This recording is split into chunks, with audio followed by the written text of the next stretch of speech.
Alam ko mahirap kalimutan ng isang taong naging bahagi na ng buhay mo. Mahirap bumitaw at kadalasan, hindi madaling tanggaping wala na ang lahat ng mayroon kayo dati.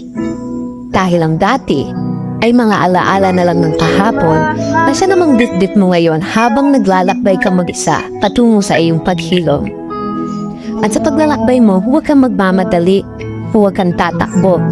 Dahil hindi pa tatandaan at maraming mga alaalang maaaring makatisod sa iyo.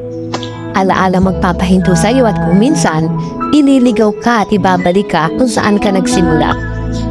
Tahan-tahan ka lang maglakad. Kahit mabagal, ang mahalaga ang buhusad. At kung sakaling matisod ka sa mga alaala niya, okay lang ang matumba at pansamantalang huminto.